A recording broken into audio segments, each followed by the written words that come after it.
Hello and welcome to the EEPROM 9. We begrudgingly have to call this a vintage computer because it's way over 20 years old. Hell, it's older than my ex-partner. It's from 1994 and it is an IBM, yes you can see the screen, good, 755C. It came with a token ring card. PC card, if any of it, the PCIMA cards. Token ring, that's how old it is. So yes, it came from the same person who donated the IBM 5150, who used to be a teacher at the school. I think from memory she used to work something in the IT department, but I can't remember specifically. It was that long ago.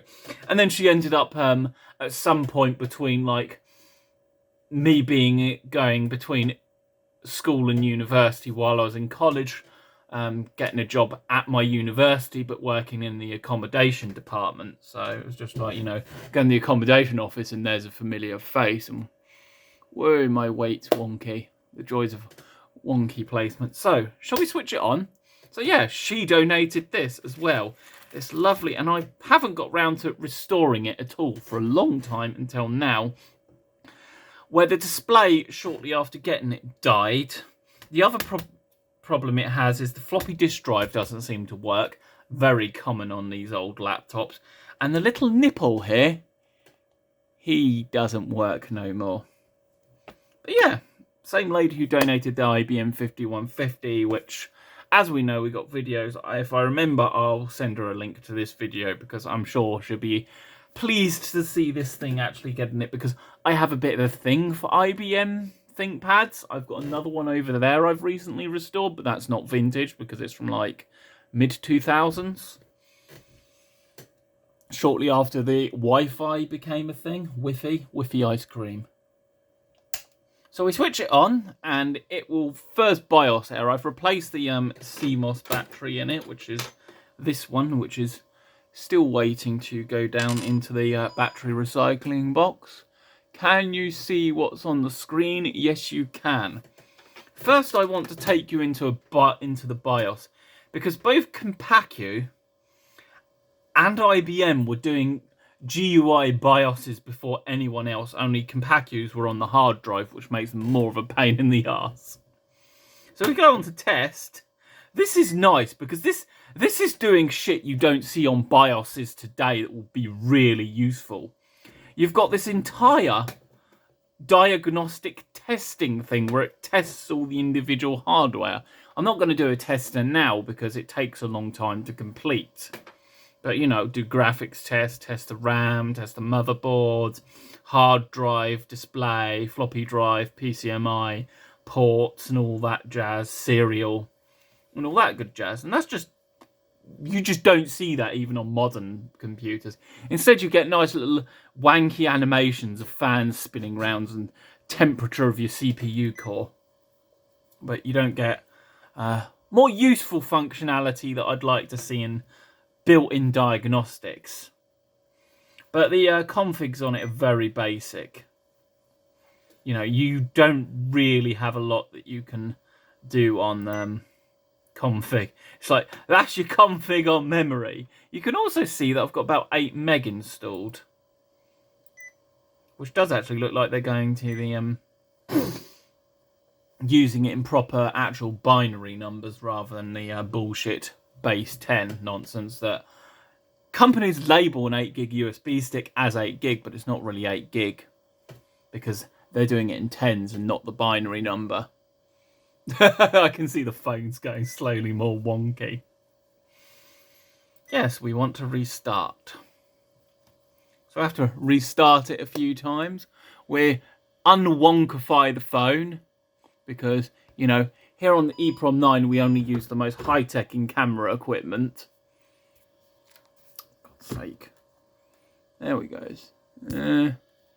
You'll have to deal with a bit of janky wonkiness. Hey look, it's moving by itself. It's almost like it's on a gimbal without being on a gimbal.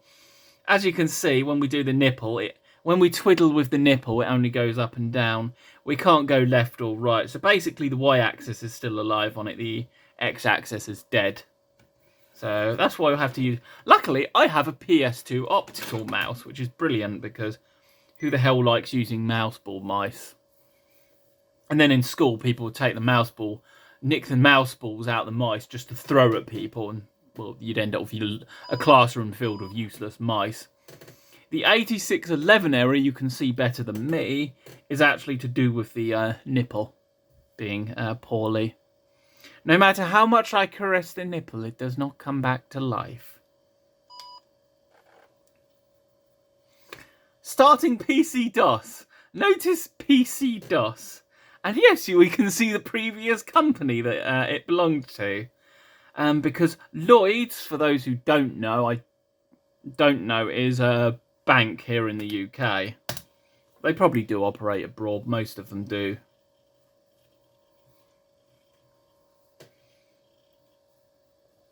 It's one of the many banks because most of the banks are pretty worldwide.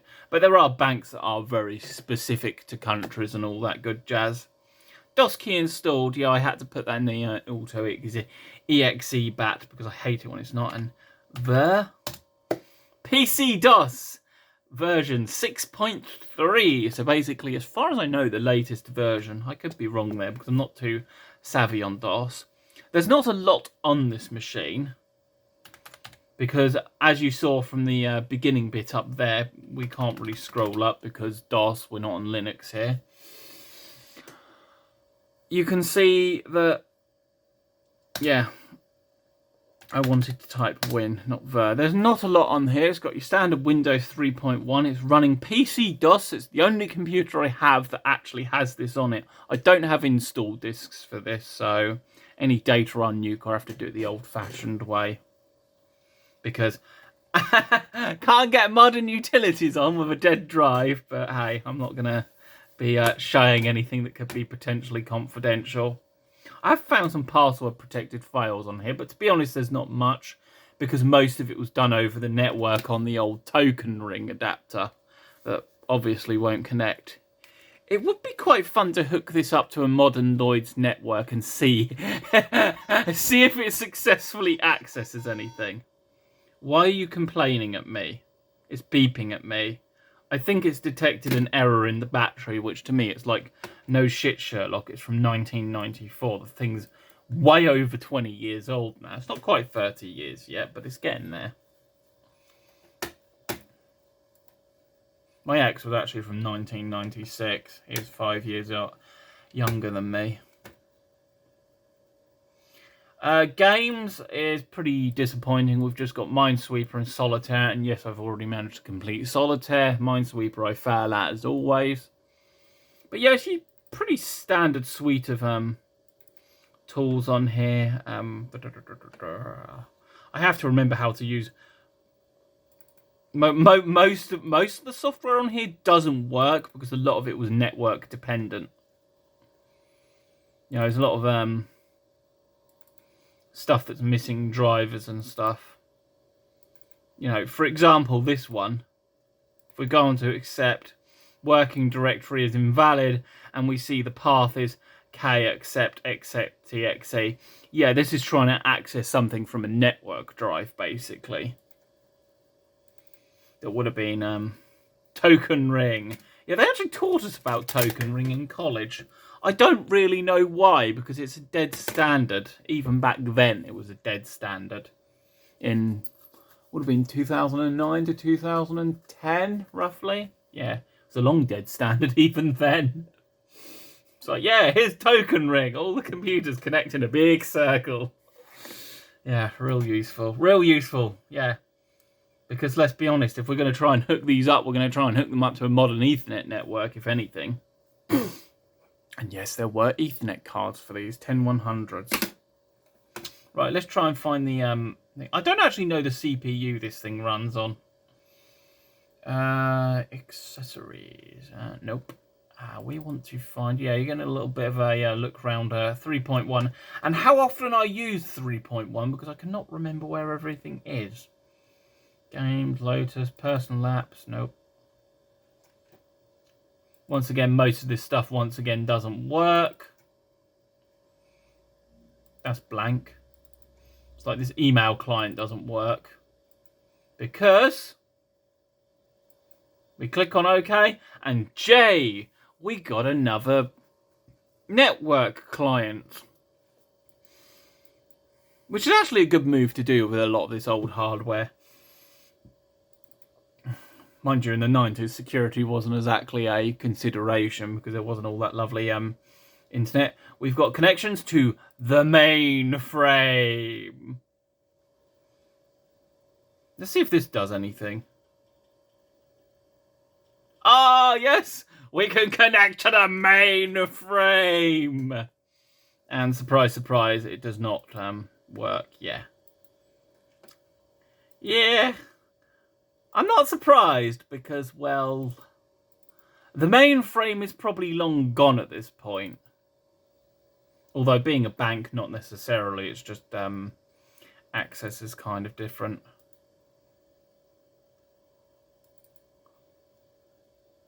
Control panel, that's what I was looking for. Yeah, it's a little harder to find. There we go.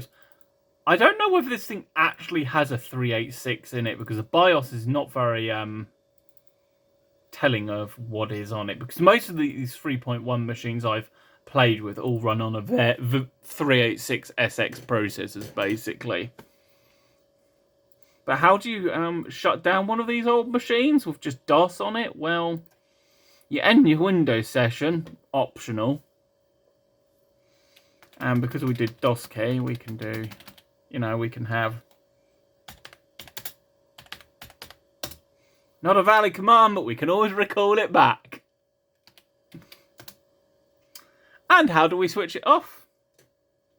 We don't need to worry about parking a hard drive because it's your standard voice coil type that has been around for, well, as long as I've existed. And we shut him off.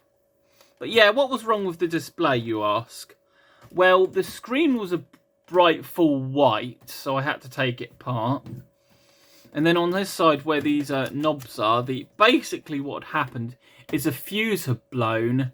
Two of the capacitors had gone all leaky and nasty, and this will probably result to this thing will need to be recapped completely eventually. And so I took it upon myself to replace those two failed 1UF 35 volt caps with 1UF 50 volt caps that I have in stock. And then basically bypass the fuse with a bit of wire because what else am I going to do? I don't have any SMT fuses and I'm not patient enough to order and wait for one. I want it fixed and I want it fixed now. But yeah, that is the IBM ThinkPad 755C. Quite an interesting and fun little machine, complete with IBM's version of DOS, which in itself is interesting, because the only versions of DOS I have are Windows. But there is FreeDOS as well. I have that on an install USB somewhere. But for now, thanks for watching. Hope you enjoyed. And remember, connect to your token ring network or I'll kill you.